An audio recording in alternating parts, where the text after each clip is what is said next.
பாபா, மன அழுத்தம் நிறைந்த இந்த வாழ்க்கையில் இருந்து என்னை காப்பாற்று. நாகரிகத்தின் பயணம் பழைய கற்காலத்தில் தொடங்கி விண்வெளி பயணத்தை நோக்கிச் செல்கிறது.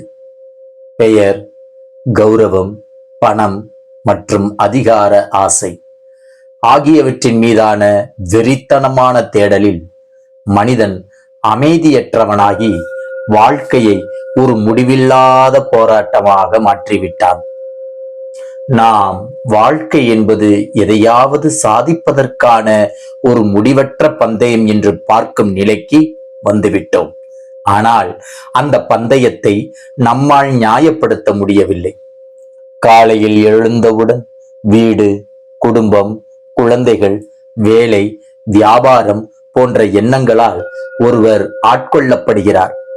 மனிதனின் வாழ்க்கை ஒரு இயந்திரத்தனமான ஒன்றாக மகிழ்ச்சியற்றதாகவும் அமைதியற்றதாகவும் மாறிவிட்டது. ஏழை மனிதன் சிறிதளவு பணம் சம்பாதிப்பதை நோக்கமாக கொண்டிருக்க, பணக்காரர்களோ மேலும் மேலும் செல்வத்தை சேர்ப்பதில் பேராசை கொள்கிறார்கள். இது முடிவில்லாத ஆசைகளுக்கு வழிவகுக்கிறது. மேலும் மன அழுத்தங்கள் மெல்ல மெல்ல ஊடுருவி இறுதியில் வாழ்க்கையில் மனம் அழுத்தம் நிறைந்த ஒரே மாதிரியான பயணமாக மாற்றுகின்றன. சிற்றின்பங்களுக்கான தொடர்ச்சியான இயக்கம் ஒருவரின் வாழ்க்கையை முழுமையான துயரத்தில் கொண்டு போய்விடும் என்பதை ஒருவர் உணர வேண்டும். இது வாழ்க்கை எனும் பாலைவனத்தில் மகிழ்ச்சி எனும் காணல் நீரை துரத்துவதை போன்றது. மன அழுத்தமில்லாத மகிழ்ச்சியான வாழ்வின் ரகசியம் இறை தியானத்தில் அடங்கியுள்ளது. அன்றாட வாழ்வின் பரபரப்பில் இருந்து விடுபட்டு இறைவனை பற்றிய சிந்தனைக்காக சில கணங்களை நாம் ஒதுக்க வேண்டும்.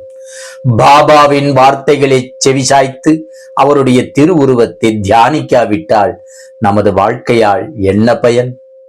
பதற்றங்கள் மற்றும் மன அழுத்தங்களின் இரும்பு பிடியிலிருந்து நமது மனதை விடுவித்து அவருடைய அன்பு மற்றும் கருணை மற்றும் அமைதியின் மடியில் நாம் பாய்ந்து அமர உதவுமாறு நம் சத்குரு சாய்நாதரிடம் பிரார்த்திப்போமாக.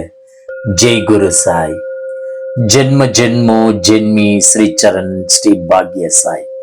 நற்பவி சாய்ராமா, நற்பவி சாய்ராமா, நற்பவி சாய்ராமா.